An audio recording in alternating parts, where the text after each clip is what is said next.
Pare um momento e ouça esta palavra.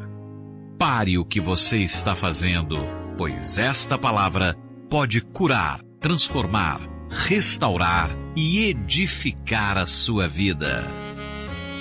Chega hoje, acho que ele já até chegou, deve estar chegando, mas não ia dar tempo de estar aqui. Então eu vou estar com os irmãos hoje. Aleluia. Eu sei que é ruim vir comer doce e encontrar salgado, né? Mas abra o seu coração, porque é Deus que vai falar com você. Amém? Eu creio nisso. E estava orando pelo culto.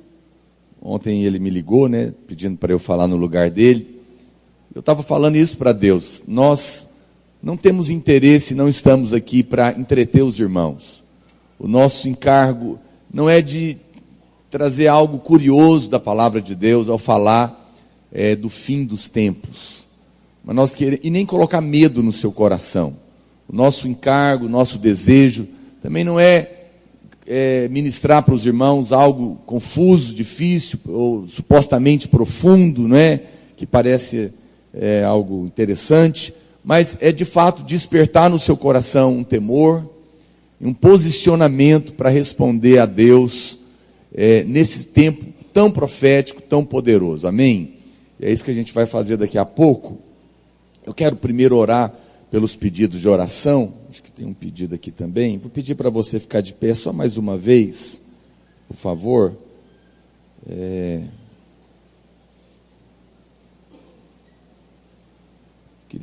Não quero deixar de orar pelas pessoas que estão pedindo oração. Dois pastores aqui, por favor, pastor Heron. Peguei a caixa.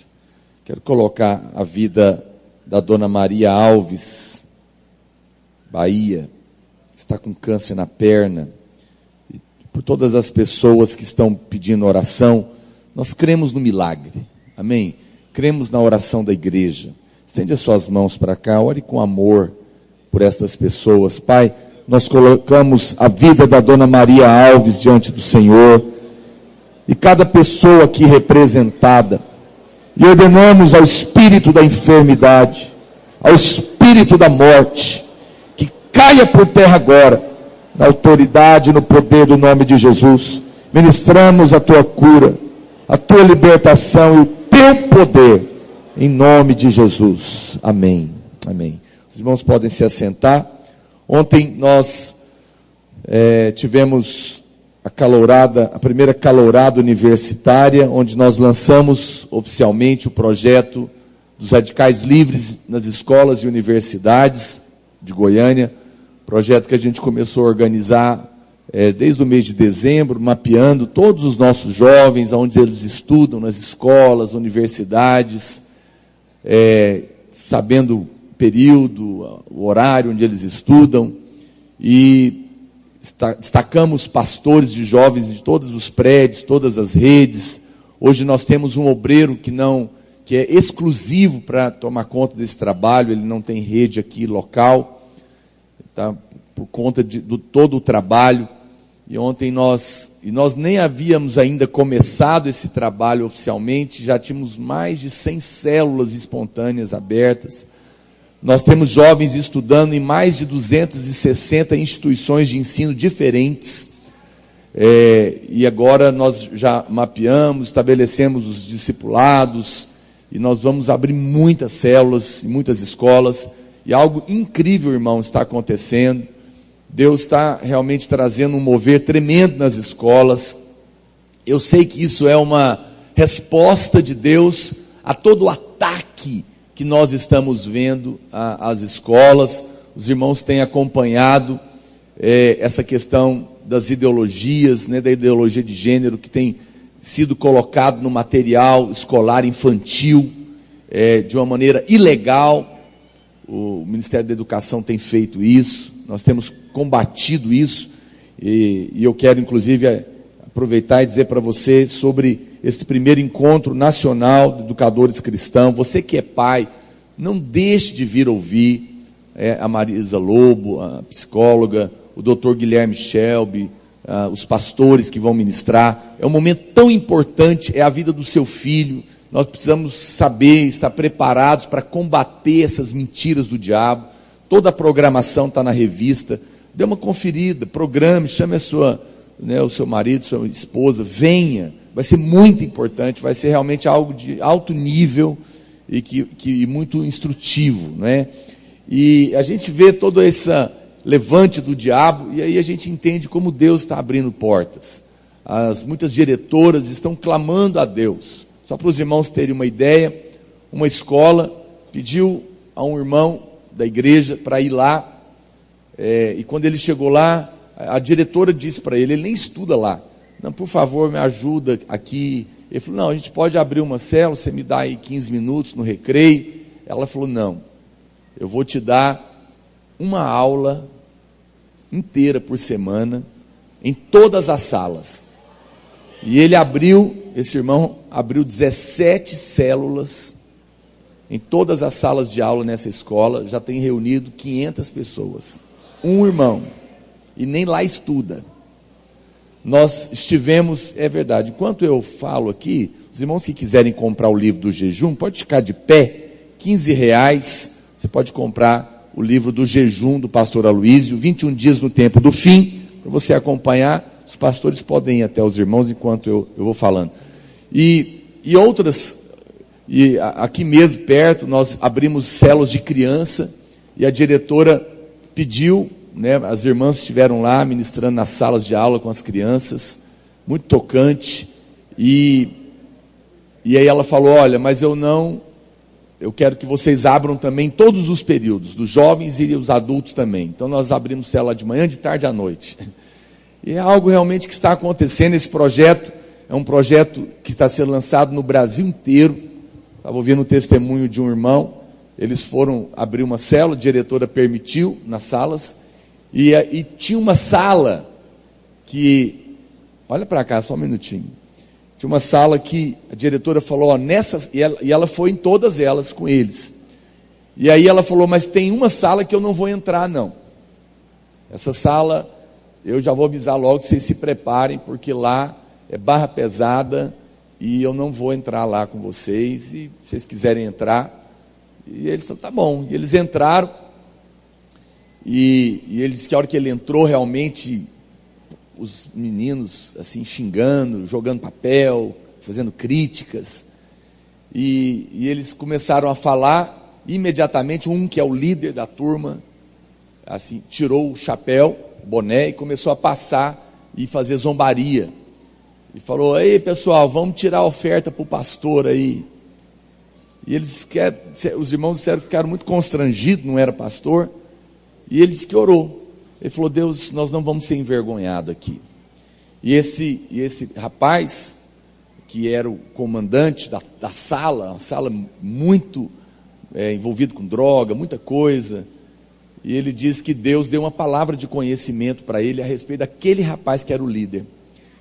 E aí ele parou e falou assim, você que está passando o boné, Deus está falando comigo a seu respeito. Ele me falou que hoje você teve uma briga terrível com seu pai deu um tapa na sua cara, você está sentindo isso.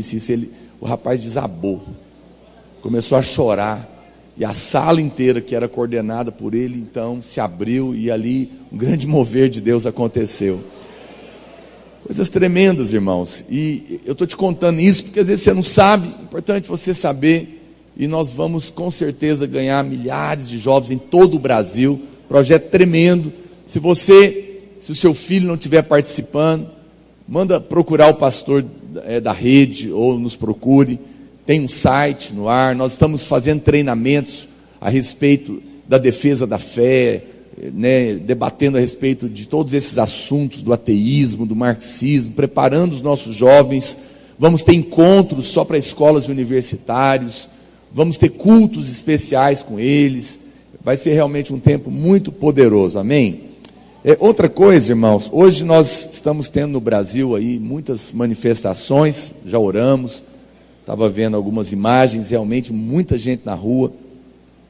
Nós como igreja, as pessoas perguntam, né, pastor, eu posso ir, eu devo ir? Pastor Aloísio tem colocado, e essa é a nossa posição. Os irmãos são livres, claro, como um cidadão, para participar das manifestações. Não tem nada de errado, não tem nenhum problema você ir. Nós não estamos mandando ninguém ir e nem dizendo para não ir. É uma decisão sua, desde que você não deixe de orar. Amém? E nós estamos numa campanha de oração pelo Brasil. Era para a equipe ter perguntado para você se podia pregar um adesivo no seu carro. Como não deu tempo, eu mandei pregar. Eu gostaria que você não tirasse. E se você ficou com raiva porque você ama muito o seu carro mais do que Jesus, me perdoe. Mas deixa lá, deixa o adesivo lá no seu carro. Vamos, quantos dizem amém? Vamos participar disso, convide pessoas para orar. Os pastores, me ajuda a distribuir. Eu estou vendo muitos irmãos sem o adesivo. Põe o adesivo aí no seu peito, distribui aí para mim. Se você está sem, não pegou, prega agora o adesivo. Eu quero que você participe, porque tudo que está acontecendo no nosso país é porque a igreja está orando. A igreja está orando. Nós estamos orando, irmãos, e você tem que acreditar que um grande mover de Deus está acontecendo. Tudo que está caindo, tudo que está vindo à tona, eu tenho certeza que principados e potestades estão sendo derrubados. E é por isso que a gente tem visto o grande mover de Deus. Amém? Vamos pedir silêncio? Então, olha para cá só um instantinho. Se você, porventura, for participar das marchas aí, ou não, se você quiser, nós mandamos fazer uma camiseta da nossa campanha. Estou orando pelo Brasil. Então, se você quiser comprar, você pode passar na boutique ali dos Radicais Livres, está sendo vendida lá, tá bom? É só você ir lá, é bom se você for. R$25, uma camiseta melhor, tem malha de algodão. Os irmãos podem comprar lá, se vocês tiverem interesse. É bom que você vai lá para a passeata. Pega aqui para mim, pastor Rigonato, por favor. E vai divulgando que nós estamos orando, ok? Nós temos aqui algumas perguntas, não sei se eu vou poder responder todas, por causa do tempo. Queria que você fizesse silêncio agora.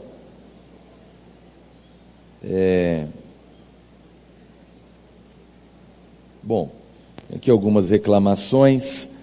Com a projeção da música na parte de baixo do projetor, os irmãos estão dizendo que não dá para ler a letra. Talvez a gente faça uma experiência, então, passando a letra para a parte de cima. Pastor, não estou recebendo as devocionais pelo WhatsApp. Houve uma falha, fiquei sabendo, com o responsável. O pastor não mandou e ele também não cobrou. Mas nós vamos organizar para a partir de amanhã dar certo isso, tá bom? Ele vai falar. Eu acho que o pastor viajou e ele não falou com ele e ficou essa... Pastor, ok, aqui está outra pergunta disso. Peço, por favor, que aumente a quantidade de informativo da revista. Graças a Deus está faltando. É porque é muito caro, não dá para fazer para todo mundo. Tem que pegar um por família e tem uma quantidade hoje que é definido, porque é o valor que a igreja gasta. Então, procure chegar mais cedo, que por hora é a saída.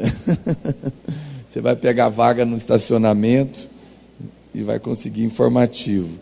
Mas não pegue também mais do que um por família, ok?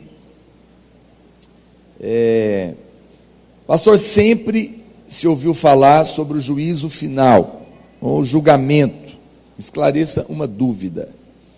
Todos passarão por esse julgamento? Digo, ímpios, judeus, os crentes que ficarem na grande tribulação, crentes vencedores.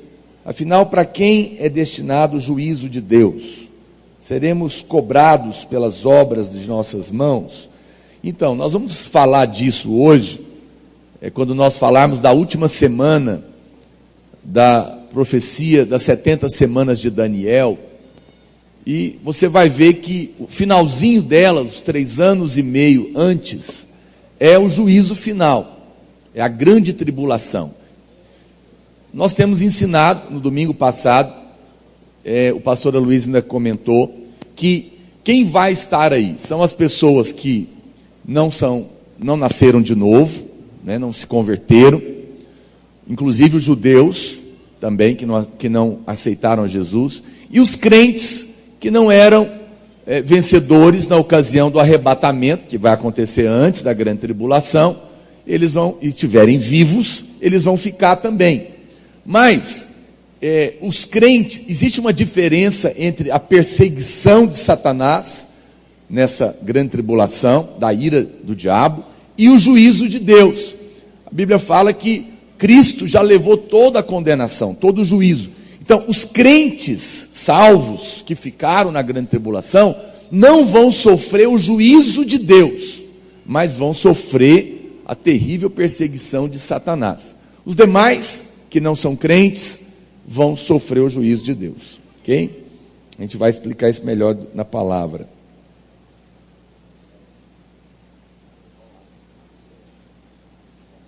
Tá.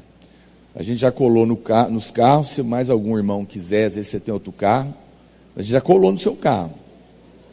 Mas às vezes seu carro está lá de fora, né? Ok, ou você tem mais de um, pode levantar a mão que o pastor André e mais algum pastor vai entregar para você, mas não converse. Mas cola, tem que colar, você não pode levar para casa e guardar. Passa um paninho lá, às vezes você fica esperando lavar o carro, passa um pano, cola. Amém. Não converse. Pastor, estou com uma dúvida. Se um dia para Deus é como 1000 anos, como será sobre os 7 anos, né? Os 7 anos finais que eu acabei de citar?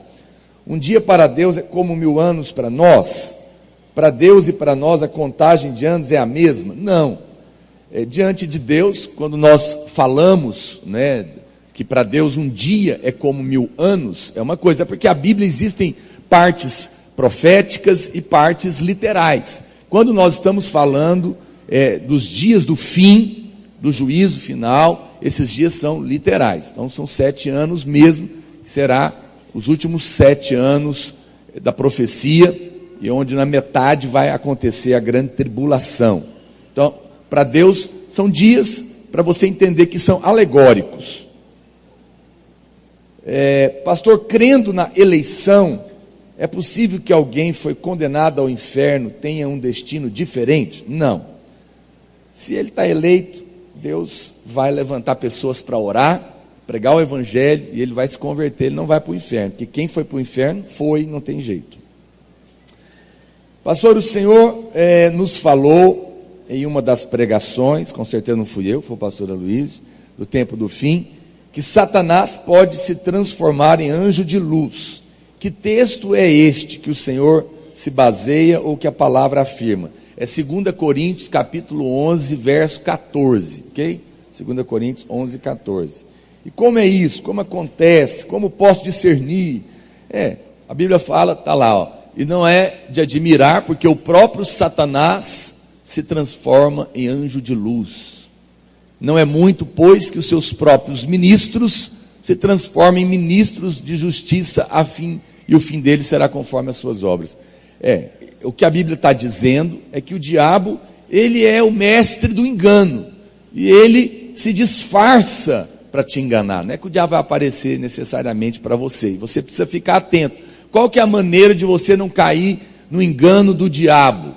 É se basear única e exclusivamente na palavra de Deus. Você não tem que aceitar uma profecia, não interessa de quem quer que seja, se ela não tem fundamento na palavra de Deus. Por exemplo, muitos irmãos são guiados por profetas, mas a Bíblia fala que toda profecia tem que ser julgada pela Bíblia. A palavra de Deus é o único terreno seguro para você andar. Nós não andamos por experiências místicas, ainda que nós acreditamos nelas.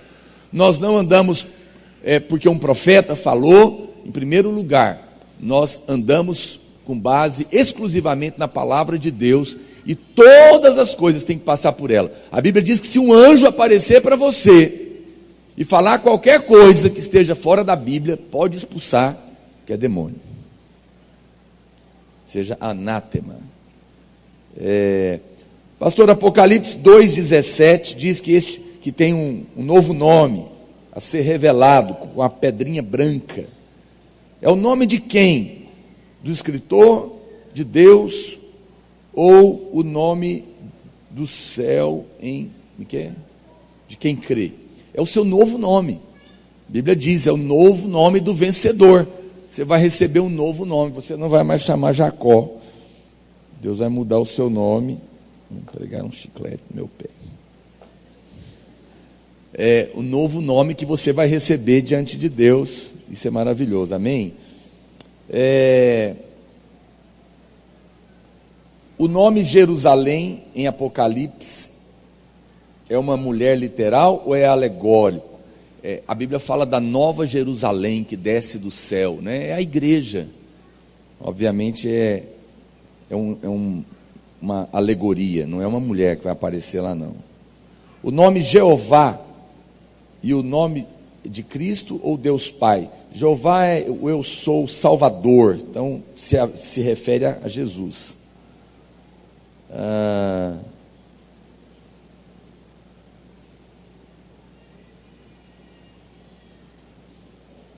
Tem muitas perguntas, eu vou deixar, eu não vou responder todas, irmãos, até porque já são bem avançado o tempo. Eu vou deixar juntar aqui as demais com as outras que estão com o pastor Aloysio, senão não vou pregar. Vou pedir aqui, pastor Francisco, depois você passa para o pastor Aloysio, por favor. E tem muitas. Amém. Eu quero compartilhar a palavra de Deus com você. A respeito, hoje, nós vamos tratar a respeito das 70 semanas de Daniel. Queria que você prestasse bastante atenção, porque nós vamos lidar com datas, e eu vou tentar ser o mais simples possível para que você compreenda isso. E você pode pensar, pastor, para que eu tenho que entender isso? Para você se posicionar no tempo que nós estamos vivendo. Como eu disse para você, o nosso interesse, o nosso desejo é que você perceba o momento profético que nós estamos vivendo. Então a gente tem que olhar lá para a história, para trás, e vir acompanhando aquilo que Deus está fazendo na história e aonde nós estamos posicionados hoje. E uma das principais profecias, e bem completas a respeito do fim, é a chamada profecia de Daniel. Daniel tem uma profecia chamada 70, profeta Daniel na Bíblia, 70 semanas, das quais elas são semanas de anos, ou seja, todas as vezes que eu falar um dia, é um ano. Diga, um dia, um ano. Nessa profecia é assim, para Deus um dia é 1000 anos, mas nessa profecia um dia é um ano. E das 70 semanas, que são cada semana 7 dias, 60 são 7 anos, e 69 já se cumpriram, 483 anos. Tá certo, né? E falta uma semana, falta 7 anos. Nós vamos falar disso. Essa profecia, ela é muito importante, e para você entender ela, você tem que entender a cronologia desses tempos do fim. E essa profecia do livro, de todas elas, das profecias de Daniel, nós separamos as 3 que são mais importantes. Daniel interpreta um sonho que o imperador Nabucodonosor teve. Depois ele tem, e aí ele vê uma estátua, nós vamos falar disso para você. Depois ele mesmo tem um sonho de 4 animais, que confirma a interpretação do sonho, que é a mesma coisa, mas um é a estátua e o outro é mostrada por animais. Nós vamos dizer o que representa cada parte da estátua que ele vê, e cada animal que ele vê. E depois a terceira parte, a profecia das 70 semanas, e essa profecia, então, nós vamos falar do que já aconteceu e o que falta acontecer, e ela é a coluna vertebral para a gente compreender todas as outras, ok? Até aqui? Vamos devagar. Bom, a primeira coisa, coloca para mim o PowerPoint, por favor. A primeira coisa que a gente vai ver, está aqui em Daniel, capítulo 2, verso 31, é a estátua de Nabucodonosor. Vamos ler aqui na Bíblia, Daniel, capítulo 2, verso 28, e 29 e 35. Eu vou ler para você, preste atenção. Há um Deus nos céus, o qual revela os mistérios.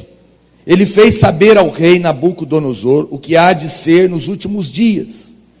E a mim me foi revelado este mistério, não porque haja em mim mais sabedoria do que em todos os viventes, mas para que a interpretação se fizesse saber ao rei, e para que entendesses as cogitações da tua mente. Tu, ó rei, estavas vendo, e eis aqui uma grande estátua, esta que era imensa e de extraordinário esplendor. Estava em pé diante de ti, e a sua aparência era terrível. A cabeça era de fino ouro, você pode ir acompanhando. A cabeça era de fino ouro, o peito e os braços de prata, o ventre e os quadris de bronze, as pernas de ferro e os pés de ferro em parte de barro.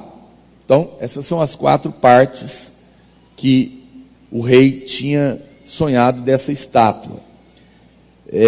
Quando estava olhando, uma pedra foi cortada sem auxílio de mão, feriu a estátua nos pés de ferro e de barro e os esmiuçou. Então foi juntamente esmiuçado o ferro, o barro, o bronze, a prata e o ouro. Caiu uma pedra em cima dessa estátua no sonho e destruiu tudo, não sobrou nada dela.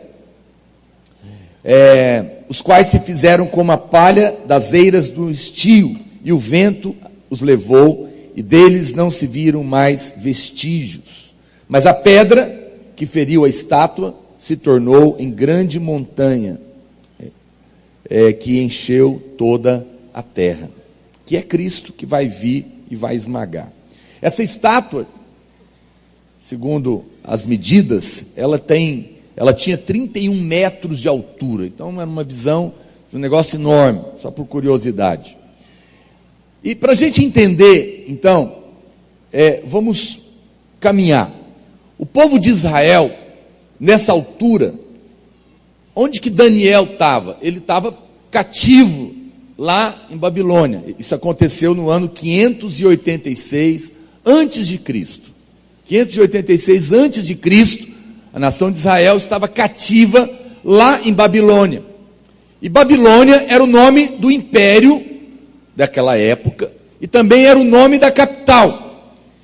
E o nome do imperador era Nabucodonosor. Ok, pessoal? Então diga comigo, o império babilônico e o imperador Nabucodonosor. Vamos aqui fazer igual aula hoje, para você ir gravando. Então, só para você se situar em que está acontecendo aqui. O que aconteceu? Nabucodonosor teve um sonho que deixou ele extremamente perturbado. E nesse sonho ele viu então essa estátua que tinha essa aparência terrível, onde a cabeça era de ouro fino, os braços e o peito de prata, o ventre e os quadris de bronze e as pernas de ferro, e os pés era feito de ferro e de barro. O que aconteceu? Quando ele acordou, ele tinha esquecido o sonho. E ele ficou incomodado com aquilo, mandou chamar todos os magos, os feiticeiros, mas ninguém. Aí falou: eu quero que vocês interpretem o sonho para mim. E aí eles perguntaram: mas qual é o sonho? Ele falou: não, essa é a prova, porque eu não lembro. Então vocês vão me contar o que eu sonhei, e aí essa vai ser a certeza de que a resposta está certa. E eles falaram, não tem jeito, ninguém pode entender isso. E ele mandou matar todo mundo, porque ninguém conseguiu interpretar. Quando o camarada saiu para matar, ele encontrou Daniel, que ia ser morto também. Ele falou, deixa eu te dizer, o meu Deus revela sonhos. Manda o rei estipular o tempo que eu vou comparecer diante dele e o Senhor vai revelar o sonho. E Daniel foi e revela o sonho para ele. Falou, o que você sonhou foi isso, você viu essa estátua. E ele revela então para o rei o que é o significado. E essa era a prova de que ele estava certo. Só para você saber o que aconteceu nessa parte, nessa história. Daniel estava entre os cativos de Judá, foi levado lá. Ele foi levantado como um profeta. E o Senhor revelou para ele esse sonho. A estátua, pastor, o que é a estátua de Nabucodonosor, que ele sonhou? Todos os comentaristas e estudiosos, ela simboliza o sistema político mundial na história. Os impérios que aconteceram. É o símbolo dessa estátua. E cada uma das partes representa um império mundial que aconteceu na história. Eu coloquei aqui para você entender. Aqui tem a data e o que cada um simboliza. O primeiro império que Daniel fala, que tem a cabeça fina de ouro, é Babilônia, que aconteceu, daqui a pouco a gente vai falar um pouquinho melhor sobre cada uma delas, mas só para você se situar aí. Babilônia aconteceu, esse é o primeiro império do Nabucodonosor, do ano 605 até o 539 a.C. Depois dele vem o império da Média e da Pérsia, Medo-Persa, era composto por duas nações, não é? Está aqui, que é essa parte do corpo, que foi do ano 539 até o 331 a.C. O terceiro império, na sequência, é o Império Grego, do ano 331 até o 168 a.C. Depois dele se levantou o Império Romano, do ano 168 a.C. e durou até o 476 depois de Cristo. E esse último, que ainda não aconteceu, que a pessoa que fez aqui colocou como sendo ali a União Europeia, porque de fato vai se levantar ainda está sendo formado, que provavelmente é a restauração, a ressurreição do Império Romano, só que agora de uma maneira diferente do que era na ocasião. E eu vou explicar cada uma dessas partes. Então, está aí só para você entender a cronologia. A cabeça de ouro, então, ela simboliza o Império Babilônico. Por que é de ouro? Porque do ponto de vista espiritual, Nabucodonosor, aqui em Daniel capítulo 27 e também o 38, a Bíblia diz que ele era o rei de reis, a quem Deus do céu conferiu o reino, o poder, a força e a glória, a cujas mãos foram entregues os filhos dos homens, onde quer que eles habitem, e os animais do campo e as aves do céu, para que dominasse sobre todos eles. Então, esse é o primeiro, e ele é o reino, o império da Babilônia, e Nabucodonosor era esse grande rei, por isso ele é o mais nobre, é o metal mais nobre. Ele governa sozinho, e ele tem esse poder dado por Deus, não é? E ele aponta até mesmo para depois no futuro, o que vai ser o império de Cristo, que também é o que vai governar por toda a eternidade. O peito e os braços de prata, então, é o império Medo-Persa, que vem logo em seguida, e que tinha o domínio, estava sob o domínio de Ciro. Ciro era a pessoa que estava governando esse império. Ele é representado pelos dois braços, porque eram dois impérios, dois reinos, a Média e a Pérsia, que hoje é o Irã, naquela região do Irã. Está ali naquele lugar, era dali que eles estavam governando. Foi dentro da história, na sequência, então houve esse império que estava reinando. Se você continuar lendo, o terceiro império é o Império Grego, está ali, ou macedônico, e ele é simbolizado pelo quadril de bronze. Então está lá, você vai vendo que estava lá o ouro, depois a prata, agora o bronze. Quem estava à frente desse império? Então o primeiro era Nabucodonosor, o segundo era Ciro, e o terceiro era o Alexandre o Grande, que conquistou todo o mundo conhecido daquela época, até a Índia. Esse foi o terceiro império, né, da Grécia, ou macedônico. E você vai percebendo que, à medida que vai passando os anos, o material vai caindo de qualidade. Então o primeiro era de ouro, depois de prata, depois de bronze, e agora vai ser de ferro. Mas a despeito disso, a força também vai aumentando, né? O ouro é um metal frágil, macio, mas é o mais valioso. Babilônia é a cabeça de ouro, porque eu falei para você, ele reinava sozinho. É um império poderoso. Agora, o quarto império é o Império Romano. Está aqui simbolizado pelas pernas de ferro. Ele é um império extremamente poderoso, ninguém pôde resisti-lo. E, na verdade, o Império Romano nunca foi derrotado, ele simplesmente caiu sozinho. Esse é o quarto império. Para você entender o que significava o sonho que Nabucodonosor teve. Depois dele, não se tem mais nenhum império, nenhum outro império mundial. Ele, porém, esse Império Romano, vai ressurgir nos últimos dias, e esse império é ressurgido, ele é representado pelos pés, metade de barro e metade de ferro. Por quê? Porque nessa ressurreição do Império Romano, que vai acontecer dentro da Europa, ele está misturado com a democracia. Então, ele é um império poderoso, porque ele é articulado de muitos países, é o ferro. Mas a parte do barro é a fragilidade dele, porque depende de conchavos políticos, né, por causa da própria democracia. Então, por isso que ele tem esse barro misturado com ferro. É o ferro para representar que é o Império Romano, né, é daquele lugar ali da região que vai ser esse império. E esse vai ser o último império, e é o império do anticristo.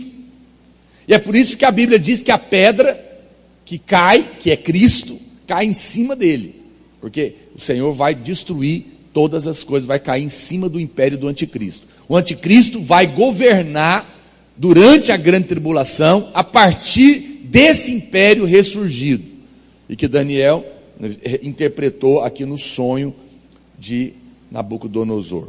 O Império Romano, nos últimos dias, terá essas duas características. E será, a Bíblia diz que ele vai ser constituído de 10 reis. 10 reis.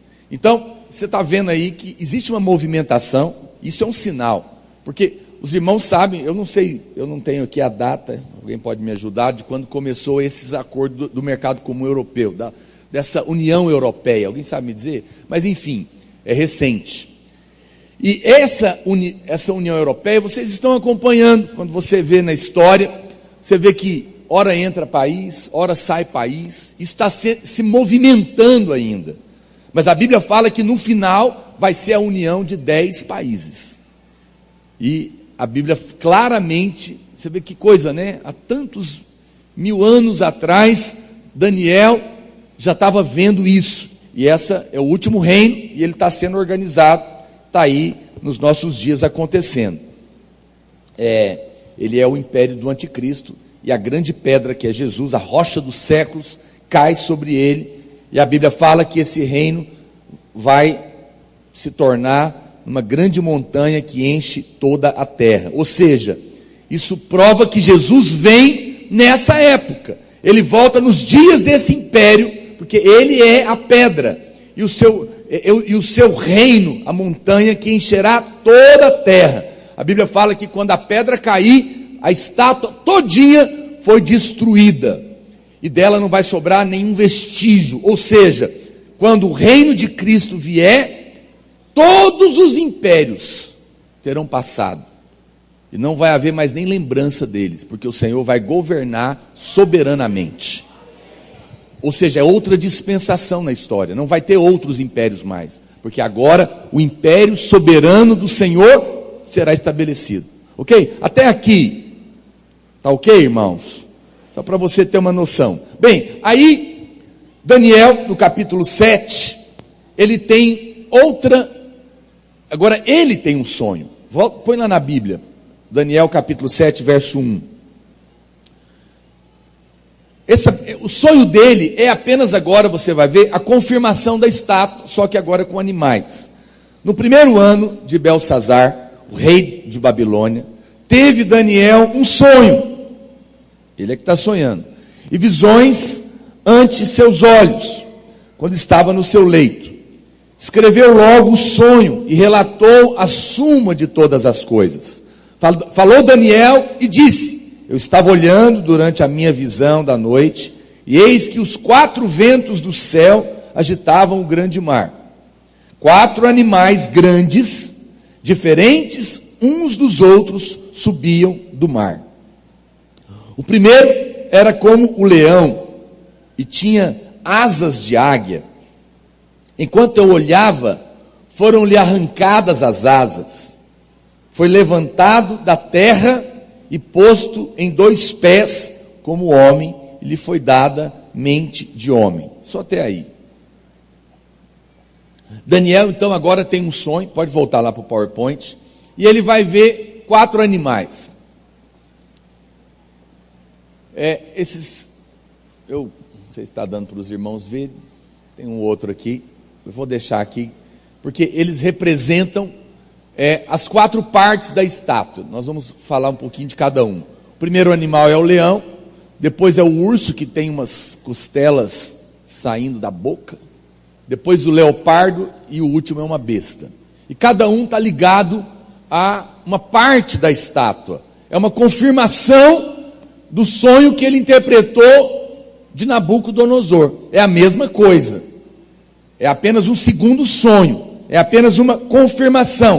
O primeiro animal, então, como vocês estão vendo aí, é o leão com a asa de águia, que é correspondente à cabeça de ouro. Na estátua de Nabucodonosor, o primeiro animal, então, simboliza o Império Babilônico.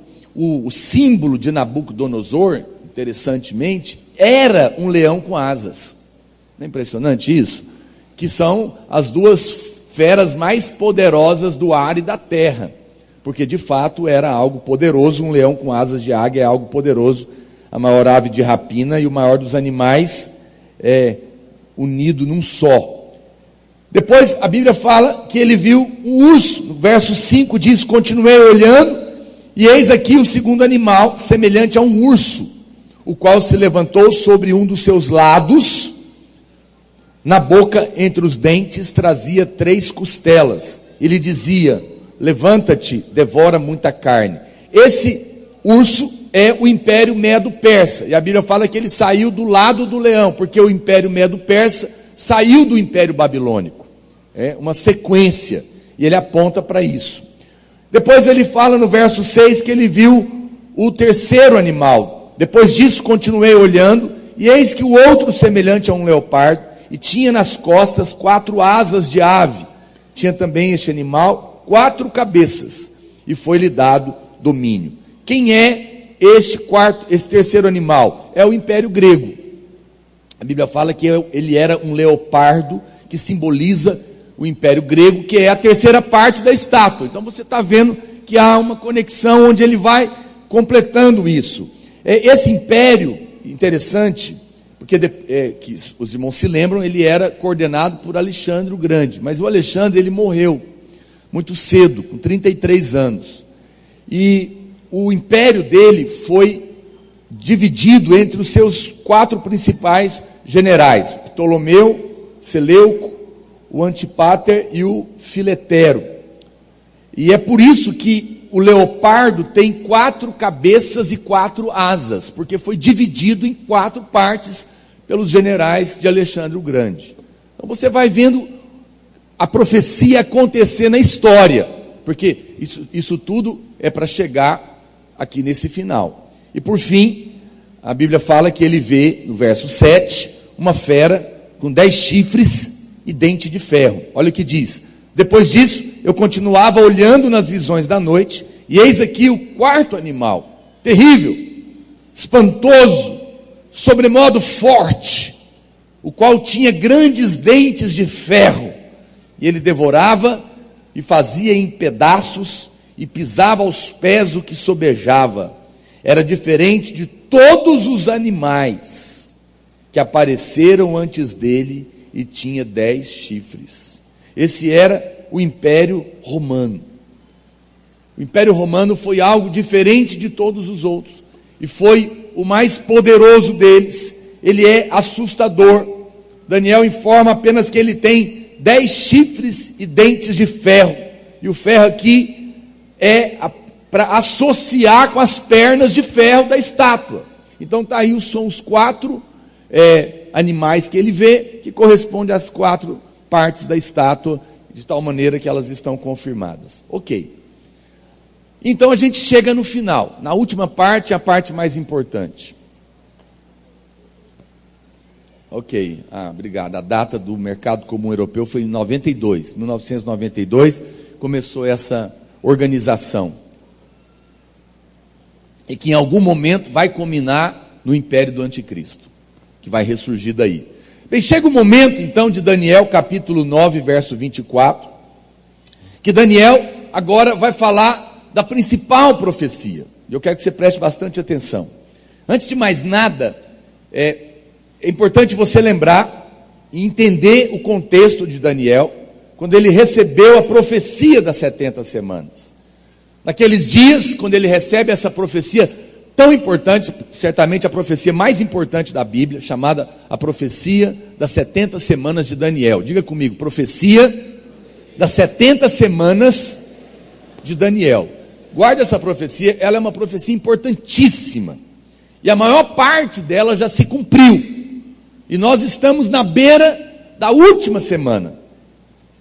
Naqueles dias, Israel tinha sido levado cativo por Nabucodonosor para a Babilônia. E a cidade de Jerusalém tinha sido completamente destruída. Ele estava nessa situação. Jeremias tinha profetizado que o cativeiro ia durar 70 anos. E Deus havia determinado que a terra deveria descansar um ano sabático a cada 7 anos. Ou seja, você vai plantar 7 anos e vai descansar 1. Mas o povo de Israel não guardou isso. Eles desobedeceram e deixaram de guardar o sábado por o ano sabático, o ano que não ia trabalhar, por 490 anos. Ou seja, eles tinham que ter guardado 70 anos de descanso. E porque eles não guardaram 70 anos, Deus levou eles cativo por 70 anos. Que coisa incrível, eu estava pensando nisso. Cada vez que você não entende a graça, e por isso não descansa, você fica cativo pela lei. É um fato. Aquele povo ignorou o descanso, ficou preso. E Deus então estabelece outro período de 490 anos para tratar com Israel, que é a profecia de Daniel. 490 anos. O mesmo período que eles tiveram e que não guardaram o descanso de cada 7 anos, 1 ano. Isso é uma coisa interessante que a palavra de Deus, e a gente percebe aqui o lidar de Deus. A profecia das 70 semanas foi dada a Daniel aqui no capítulo 9, verso 24 até o 27. Coloca para mim a Bíblia, por favor. Daniel 9, 24. 70 semanas estão determinadas sobre o teu povo e sobre a tua santa cidade, para fazer cessar a transgressão, para dar fim aos pecados, para expiar a iniquidade, para trazer a justiça eterna, para selar a visão e a profecia, e para ungir o santo dos santos. Verso 25. Sabe e entende, preste atenção, desde a saída da ordem, para restaurar e para edificar Jerusalém, que é quando, eu vou falar daqui a pouco, que é quando o rei Artaxerxes dá ordem a Neemias para ele voltar e reconstruir, até o ungido, que é Cristo, ao príncipe, 7 semanas e 62 semanas. 7 semanas, nós vamos ver que são semanas de ano, ou seja, 49 anos, que é o tempo que Neemias sai da ordem do Artaxerxes até a reconstrução. É a primeira semana, 49 anos. Depois que o templo está pronto, aí nós vamos ter mais 62 semanas até a morte do ungido, que é Cristo, que são, acho que 483 somados. As praças e as circunvalações se reedificarão, mas em tempos angustiosos. Verso 26. Depois das 62 semanas, será morto o ungido, Cristo, e já não estará. E o povo de um príncipe, logo depois da morte, que há de vir, destruirá a cidade e o santuário, que vai ser o general Tito no ano 70, quando ele destrói Jerusalém e o templo, e a nação de Israel deixa de existir. E o seu fim será num dilúvio, e até o fim haverá guerra, desolações são determinadas. Verso 27. Ele fará, olha aí, presta atenção, olha a profecia, está lá em Daniel. Ele fará firme aliança com muitos. Sabe que ele está falando já da grande tribulação, a última semana. Por uma semana. Quantos dias, irmãos? Uma semana, 7 dias, 7 anos. Na metade da semana, 3 anos e meio, fará cessar o sacrifício e a oferta de manjares. Sobre a asa das abominações virá o assolador, até que a destruição que está determinada se derrame sobre ele. Então, essa é a profecia mais importante, você precisa prestar atenção. 70 anos.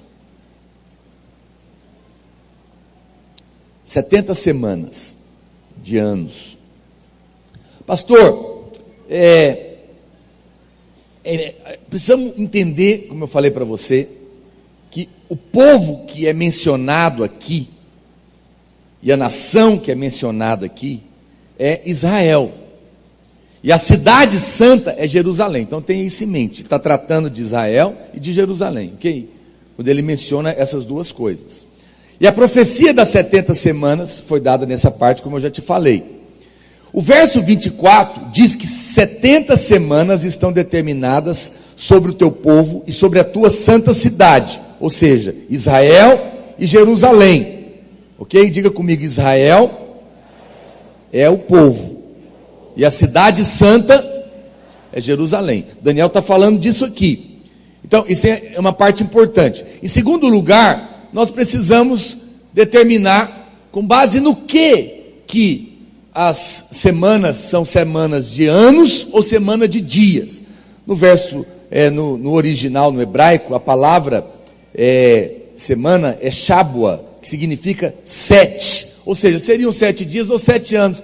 Mas não pode ser dia, porque se fossem apenas 7 dias, dariam muito pouco tempo, 490 dias, para construir Jerusalém, reconstruir e destruir, um pouco mais de um ano. Então não seria suficiente, obviamente ele está falando de anos. Foram 49 anos para que isso acontecesse.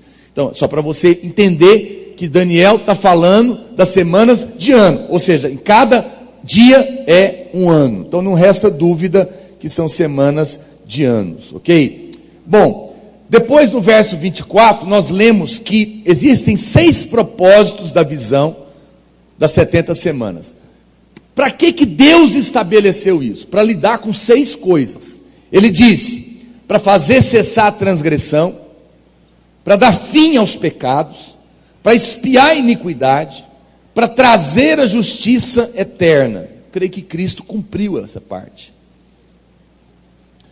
Mas ele fala também para selar a visão e a profecia e para ungir o santo dos santos. Certamente depois que o anticristo vai profaná-lo, né? Isso vai se cumprir. Então a profecia é para cumprir um propósito. E está estabelecido aqui. Então a gente pode ver claramente, lendo a profecia, que ela está dividida em 3 partes. Diga comigo, 3 partes. Todas elas são repartidas em semanas de ano. O primeiro grupo é de 7 semanas. O segundo grupo é de 62 semanas. E o terceiro, então a profecia vai acontecer em 3 partes. Preste atenção. Agora eu quero que você preste atenção por causa dessa confusãozinha que pode ficar na sua cabeça entre ano e dia. A primeira parte da profecia, vou ser bem simples para você. Ela está aqui, ó. A primeira parte que eu falei para você é um grupo de 7 semanas. Cada semana tem 7 dias, 7 anos. Então 7 semanas, 7 vezes 7, 49. A primeira parte da profecia dura 49 anos. Diga comigo, 49 anos. Vamos falar dela. Que parte que é essa? Que parte que é essa? Daqui a pouco eu volto aqui. Essa primeira parte está aqui, como eu falei para você. É quando Neemias recebe a ordem do rei Artaxerxes, lá em Neemias capítulo 2, verso 1 até o 6, você pode ler depois, eu não vou ler por causa do tempo. O rei libera ele e ele sai para reconstruir Jerusalém, ok? Demora 49 anos, uma semana, 7 semanas. 7 semanas, diga comigo, 7 semanas. Quantas semanas são a profecia? 70, já foram 7. 70. Agora, a segunda parte, Daniel fala que são 62 semanas. Conta a partir de que dia? A partir do dia que, depois da ordem, ficou 49 anos, depois agora, está pronto o templo, começa a segunda parte, vai durar 62 semanas. Se você multiplicar 62 semanas por 7, e cada uma é um ano, isso dá 483 anos até a morte de Jesus. Do momento em que Neemias reedifica o templo, a Jerusalém, até Jesus morrer, são 62 semanas. 434, 483 é a soma. Isso, são a soma das 69. 400 e quanto que deu? 483 total, mas só as 62 semanas são 434, que é menos as 49 anos. 49 anos, constrói o templo, mais 434 anos até a morte de Jesus. Cumpriu as duas partes. Mas falta uma. Tem 69 semanas da profecia que estão cumpridas. Mas agora, para a profecia. Desde quando Jesus morreu e o general Tito entrou e destruiu, a nação de Israel deixa de existir. Por que para a profecia? Porque vocês se lembram a respeito de quem era a profecia? O povo era quem? Israel. E a cidade era quem? Jerusalém. Então a profecia, presta atenção, a profecia tem que estar ligada com Israel e Jerusalém. Porque esse é o povo e essa é a cidade, ok? No ano 70, a nação de Israel deixa de existir. E Jerusalém é destruída. Uma vez que não tem mais Israel, presta atenção, e não tem mais Jerusalém, a profecia para. E está faltando uma semana. Em 1948, agora, na sua geração e na minha, a nação volta a existir. Em 1967, na Guerra dos 6 Dias, a cidade santa volta a existir. Jerusalém é tomada pelos judeus. Ou seja, o pano de fundo para o cumprimento da última semana da profecia de Daniel volta a existir. Está aqui, está pronto. Meu Deus, olha onde você está.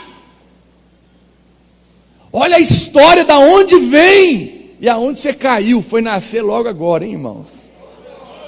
Que é isso? Meu Deus do céu. Não é incrível isso? Olhar para a história, olhar para a Bíblia, milhares de anos, e o negócio vai cair aqui em nós. Isso é um negócio impressionante. Essa é a última semana. Aconteceu esse lapso. E agora, a Bíblia diz que, volta lá para o PowerPoint para mim, o que vai acontecer na última semana? Daniel fala que ele, o anticristo, vai usar isso. O que está faltando, gente? Pastor, o que está faltando para começar a profecia? Porque nós já temos Israel, nós já temos Jerusalém. Só falta uma coisa, porque Daniel falou que o anticristo, que vai governar o último império, ok? Ele vai fazer o que, gente? Ele vai profanar o templo. Então falta isso. Falta o templo. É a única coisa que falta. O pano de fundo está todo pronto. A hora que o templo for reconstruído, aí não falta mais nada. Dentro dessa, está aqui, ó, são 70 semanas. Então, eu coloquei para você, talvez está pequeno para a maioria ver, não é? Então está aqui 7 semanas, só recapitulando. As primeiras 7 semanas são 49 anos. Ok? É reconstrução de Jerusalém. Reconstruiu Jerusalém, Neemias, começa mais 62 semanas, 434 anos, até a morte do Messias. Israel deixa de existir, tem um lapso aqui. O que vai acontecer? Ó, preste atenção. Qual vai ser o grande sinal para voltar à última semana? O arrebatamento da igreja. Diga, arrebatamento da igreja. Quando aconteceu o arrebatamento da igreja,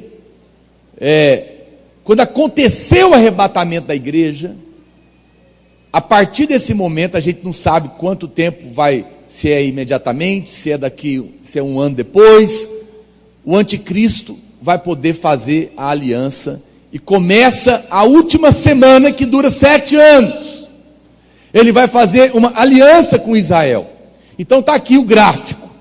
Esse gráfico é o gráfico, se quiser bater foto dele, depois você amplia para você ver. Ele é o gráfico da última semana.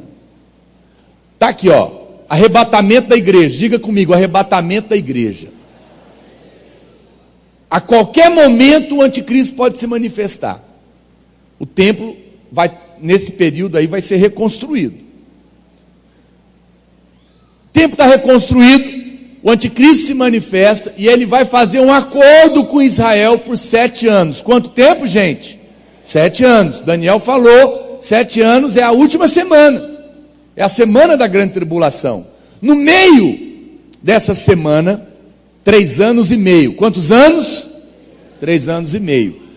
Ele quebra o acordo de paz e ele então coloca provavelmente a sua imagem dentro do templo, que é um sacrilégio para os judeus, uma abominação. Ele rompe o tratado de paz e aí começa literalmente os 3 anos e meio da grande tribulação, o juízo de Deus. O juízo de Deus e a perseguição de Satanás com os crentes que ficarem. Aí, no final dela, tem a batalha do Armagedon e a volta de Jesus propriamente dita. Logo em seguida, tem o tribunal de Cristo, onde os crentes são julgados, só os crentes, os vencedores e os derrotados, e começa o ano milenar. Satanás é preso e começa o milênio, o reino de Jesus na terra, com os vencedores e a disciplina dos crentes derrotados. No final de 1000 anos, Satanás é solto, de novo, diga misericórdia, e ele seduz as nações e se levanta ainda contra o Senhor, novamente, aí definitivamente ele é derrotado, preso, e ele é jogado no lago do fogo e do inferno, junto com aqueles que não creram, e tem o juízo final, e aqui acontece, não está aqui, o que é chamado do grande julgamento do trono branco, aonde definitivamente se encerra tudo e começa a eternidade, com todos os crentes perfeitos, tal qual Jesus é, o novo céu, nova terra, um corpo glorificado, não há mais a morte, não há mais enfermidade, não há mais demônio, e todas as pessoas serão tal qual Ele é, e viveremos eternamente com Ele, onde jamais penetrou no coração do homem, ou alguma mente pôde imaginar o que o Senhor tem preparado para aqueles que o amam. Oh, que coisa maravilhosa. Quero convidar você a ficar em pé. Esse é o lugar que você está, dentro da história. Meu Deus do céu, não tem ninguém para tocar? Quando é o pastor Luiz, ele sobe antes, já viram? Vou reclamar. Se fosse ele, já estava dando bronca. Estou chegando agora, né, Walter? Olha para cá, irmãos. Nós vamos encerrar juntos. Não queria que você saísse. Pega na mão do seu irmão. Não queria que isso fosse apenas uma curiosidade. Você viu o momento profético que você está vivendo. Eu queria que você orasse comigo, junto com o seu irmão, para que Deus nos desse temor no nosso coração. Outro dia eu estava indo embora para minha casa, dirigindo meu carro, pensando nisso. E eu fiquei pensando no arrebatamento. Me deu uma sensação assim, falei, será que vai ser agora? Sabe, uma sensação assim, interessante demais. Meu Deus do céu, de repente, nós vamos ser levados. Pode acontecer a qualquer momento, porque isso não depende. Olha aqui, ó. Lembra que eu te falei? O arrebatamento não depende do templo estar reconstruído. Não tem nada a ver. Israel já está aí, Jerusalém já está aí. O templo não tem que estar reconstruído para ter o arrebatamento. Ele pode ser reconstruído nesse lapso, que a gente não sabe quanto tempo vai durar. E provavelmente já vai ter uma costura do anticristo nisso aí. Nesse acordo de paz, deve ter um acordo para tirar a mesquita e colocar o templo lá, para daí costurar a paz de Israel com o Oriente Médio. Muito provavelmente. Eu quero que você tenha uma expectativa no seu coração. O Senhor está às portas e Ele vem nos buscar. Ore sobre isso. Fala para o Senhor: eu quero subir, eu quero estar preparado pela Tua graça. Não é por força, não é pelo braço humano, é pela graça do Senhor. Ó Deus, nós oramos nessa manhã para que haja temor no nosso coração do momento profético que nós estamos vivendo como igreja. Que o coração da igreja, o coração dos irmãos esteja tomado de temor. Ó Espírito Santo, não de medo, mas de temor e de uma santa expectativa pelo arrebatamento. Que nesses dias possamos separar a nossa vida para orar, para jejuar, para buscar o Senhor, para nos consagrarmos, porque Ele vem nas nuvens, e nós o encontraremos nos ares. Eu creio que o Senhor está separando um povo santo, a Tua noiva, para as bodas do Cordeiro.